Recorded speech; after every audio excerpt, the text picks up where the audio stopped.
Okay, this one is called Dangerous Assumptions, and what I've realized over the course of my life is that, all of the lawless one's doctrines have a common theme. No matter and he has a counterfeit, a deception, a distraction at every single level and at every single turn. Literally, it's looking back now, I could just see the layers and the layers and the layers of deception out there, and distraction and counterfeit.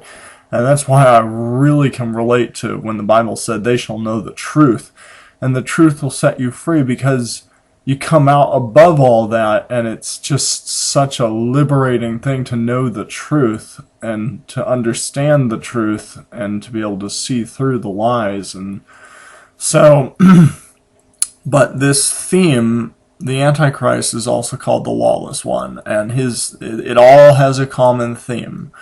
All of it, no matter at what level you're at, no matter what level, what turn, it all has a common theme, and that theme is against the laws of the Creator. And the Bible says sin is the transgression of the law. In Daniel, it also says that the Antichrist would think to change times and laws. And so it is his objective to brainwash Christians into forgetting what sin is, and to twist the writings of Jesus and of Paul to get people to believe in these lawless doctrines. That is his objective. And so I want to warn people about this thing that I've realized that I've come to call dangerous assumptions. A dangerous assumption is an assumption, no matter how big or small, that someone makes when they're unclear about something that the Bible says and they're forced to make an assumption about that thing. It is an assumption that results in them taking their feet off of the foundation. It moves them from being grounded to somewhere else. And the premise for that movement is an assumption. And that's why I call it a dangerous assumption, because sometimes we might not understand things about the Bible, like how big is the universe, or who different things that are kind of interesting things that we might never realize until we come to the next level of our existence. But some things are just fascinating that we don't understand. They're mysteries, and we will understand them someday, so we kind of make harmless assumptions like your guess is as good as mine kind of thing. But a dangerous assumption is an assumption about something we're not sure about that actually leads us to remove our feet from the foundation. And what I mean by the foundation, for example, is you look at everything that was taught in the Word, and you go from there. So you're leading up to a point, and the foundation has been set. And then when the quote unquote new theories or doctrines start coming in, you test them to the Scriptures, and they're either, most people commonly believe that there's a very big difference between the quote-unquote Old Covenant and the New Covenant, and lawlessness is now the way of things, and that's exactly what the lawless one wants. But the thing is, the foundation that was set is, of course, God gave his law. In the New Testament, it says sin is a transgression of the law. That word law in Hebrew is not the Ten Commandments. That word law is Torah. The Torah. And the Torah is, I'm not sure which part of like the first 5 books of the Bible it is exactly. It might only be Deuteronomy or something. But it is... The Torah is basically, it means all of the laws. And go ahead and Google it or look it up. But it represents all of the laws, commandments, spoken words, written words of your Creator. All of his ways, all of his instructions, all of it. And, it was summarized by one word, love. It was broken down into two categories that everything else hanged on: love to God, love to man. And there are 4 commandments, like 4 chapter headings that described how to love God, and then 6 chapter headings for how to love man. Those are the 4 commandments of the quote-unquote 10 commandments. You can think of them as like chapter headings, and then it's kind of like this big pyramid picture. And I might try and include a picture of that. But and Jesus even said all of the law and the prophets hang on these 2. And so it's kind of like a big triangle, like love is at the top, and then love to God, love to man is hanging on that, and then the 4 commandments of love to God are hanging off of that side, and love to man, and then all the other laws and instructions all of them hang on that. It's like all related. And so anyway, that is the foundation. That is what sin is. Regardless of whatever you believe the new covenant or the old covenant is, sin is still sin. And sin is a transgression of the law. That's what the New Testament says. And just Google where that is. It's like in John or something, 1 John. But so sin is a transgression of the law. So that's kind of your foundation knowledge of what is sin. So what the lawless one wants to do is he wants to introduce these thoughts and these teachings and these doctrines and these very logical theories and rationale that will result in you not, if you believe them or you make an assumption, one of these dangerous assumptions off of his enticing words, these words that are going to itch the ears and they're going to turn their ears to fables, they lead you to make what's called I call it dangerous assumption. And dangerous assumption is, for example, when people read, like, they say Jesus, because like I said, this happens at every single level. So I don't know where you're at in your walk with truth, but it happens. And everyone needs to be careful because the lawless one has infiltrated at every single level and at every single turn. So I'm just going to give you a couple of examples, and I pray you look into this stuff and be careful not to make dangerous assumptions. But for example, say someone is at the level where they believe that the law has been done away with, even though the third to last verse of the quote-unquote Old Testament, in the third to last verse of the quote-unquote Old Testament said, "Remember ye the law of Moses," and all the statutes and judgments and stuff. Like, why, if it was to be done away with, why would the third to last verse of the Old Testament say, "Remember these things"? Okay, so here's an example of a dangerous assumption. Some people may say, well, Jesus came to fulfill the law. The Bible says he came to fulfill the law. It says that, the word fulfill, he came to fulfill. Well, the verse actually says, "Think not that I have come to destroy the law. I come not to destroy the law or the prophets, but to fulfill them. Verily, until heaven and earth pass, not one jot or tittle will pass from the law. And he who teaches man to break the least of these shall be called least in the kingdom of heaven." So a couple things there. First of all, have heaven and earth passed? No. He clearly says, "I come not to destroy the law." So what is going on with that word fulfill? This is where an example of a dangerous assumption is made. They just assume that everything is in harmony with this lawless doctrine, even though it's quite clear that, like people like Paul are, if you don't understand Paul, and Peter warned, read I think it's the very last chapter, just search the word Paul in the book of Peter. "Beloved brother Paul writeth unto you." Even Peter warned Christians that if the writings of Paul were hard to be understood, and those that don't know the scriptures wrestle with them to their own destruction, and they make the error of the lawless. He was saying, be careful, because Paul's writings are confusing, and if you don't know what he's talking about, and you don't know the first half of the book, you're going to make the error of the lawless. Because it's obvious that Paul seems to be a schizophrenic. He's like back and forth about the law of God. He's like, "I delight in the law of God after the inward man," but And, shall we make void the law through grace? God forbid. And shall we continue to sin so that grace may abound? God forbid. Wherefore the law is holy and the commandment just, good. And so was that was good made bad unto me? God forbid. And so there just seems to be, and then, people will ramp on Galatians, but I might have to make a video on that, because there are a whole ton of dangerous assumptions being made in Galatians. They're in ignorance, and the Bible says, study to show yourself approved, test all things, and hold fast that which is good. And so you can't just make these assumptions. I mean, if clearly there's all these contradictions going on in Paul, there's something deeper that you need to understand, and you can't just assume.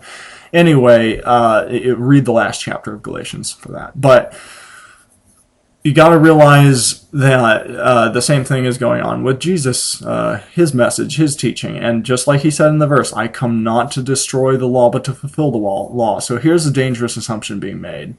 They are assuming that word fulfill means fulfilled, done away with, even though he said, I come not to destroy the law. So it's a contradiction, first of all. And until heaven and earth pass, not a jot or tittle will pass. So it's just a straight up contradiction. But they only quote that part of it. They say, most times you'll only hear, well, Jesus came to fulfill the law. Well, what the assumption they're making, blatantly just ignoring the rest of that verse, is that word fulfill means done away with. But if you look at the Greek, that word is plerou, which means to fully preach, to perfectly exemplify, to set the perfect example. So Jesus is saying, I come not to destroy the law. Think not that I have come to destroy the law. I have come to fully, perfectly preach it and set the perfect example for you to follow. That makes a lot more sense. But anyway, that's an example of one of these dangerous assumptions. So another dangerous assumption at another level, and then I'll be done with this, but people who do understand that God's law is good, well, some might only be focused on just the Ten Commandments, and maybe we'll throw in the dietary instructions too, because that's, related to thou shalt not kill, and they have this logical reasoning, but everything else, they like to give it different names, and I recommend you look at my video, The Law of God versus the Law of Moses, for that. But here's a dangerous assumption. There is a clear example. If you look at the timing of Jesus' death, I have a video on that. Jesus says, I will be dead for 3 days and 3 nights. He says 3 days in other places, but he says 3 days and 3 nights. And Jesus said in another place, are there not 12 hours in the day? So if there are 12 hours in the day, 12 hours in the night. In any situation, he said, in one verse, he said, because, if I were to say to someone, I'll see you in 2 days, obviously they know I'm talking about 24 hours from now. So, but people like to say this is one of their tricky, theologically inclined, seminary-taught theologies, that the Jews keep a different kind of time. There was a different kind of time, and Jesus, the one sign that he gave to the wicked and perverse generation who was asking for a sign, the only sign he gave them to prove that he was who he said he was that he would be dead for 3 days and 3 nights. Not part of 2 days and part of 2 nights, or 3 hours of 1 day. And he said 3 days and 3 nights. So, the thing is, if you look at my video on the topic of timing of Jesus' death, and it'll kind of walk you through a study on this. It's a short 5-minute video, but you've got to realize that there is just no way you can get 3 days and 3 nights between Jesus' death and his resurrection, unless you realize that there was something else going on. The Creator's calendar was going on. His high Sabbath days were going on. And people have all kinds of logical reasoning, and these are all dangerous assumptions. because what they do is they have a pile, they've heaped unto themselves teachers and piles of these reasonings, and the conclusion is all of these assumptions that they make, like the Jews kept different time, when a Sabbath day fell on a high, the holy day in Creator's calendar, that was considered a high day. All these assumptions that they make that have no biblical foundation, and result in them saying, so that is why we know this is, done away with. You have to see through it. It is the same. It all has the common theme. It's lawlessness at every single level and at every single turn. It's again, and the Bible says sin is a transgression of the law. It doesn't say sin is a transgression of the Ten Commandments. It says sin is the transgression of the law. That word law is Torah, and that is in agreement with what Jesus said when he said all the law, the Torah, and the prophets hang on these two: love to God, love to man, summarized by one word, love, but everything hangs off of that. That's why you find the things like the dietary instructions, the Creator's calendar, tzitzits, etc.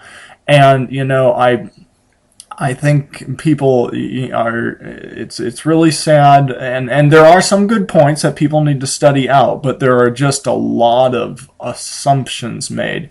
Like people will say, oh, we can't keep those anymore because yada, yada, yada, but you've got to study these things out, and if you're going to make an assumption about anything, it better not be what you're hanging your hat on and you're walking off the foundation with that assumption. And just a quick example on that, people say, I'll give you one more example of a dangerous assumption. Is that, we can't keep these feast days because, there was so much that needed to go on for the feast days, and we just can't do none of that anymore. There were supposed to be sacrifices and all this stuff. I just want to point out to you that there were supposed to be sacrifices on the Sabbath regularly. They were called the continual offering every Sabbath or something. And I, in my long 5-hour long video, I do break this out point by point, but you got to realize, and you'll hear it in Chronicles, you'll hear it in Solomon, you'll hear mention to these ritual sacrifices that happened on the Sabbaths, on the new moons, and on the holy days. That was, and so people say, well, you can't keep the holy days because you can't keep the sacrifices.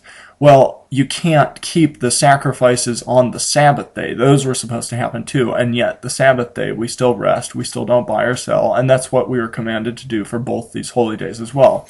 And so I'm not going to be able to go into all, and I'm sure I haven't even heard all of the assumptions and theories and very good sounding logical reasons why people believe what they believe, but I'm telling you, it all has a common theme.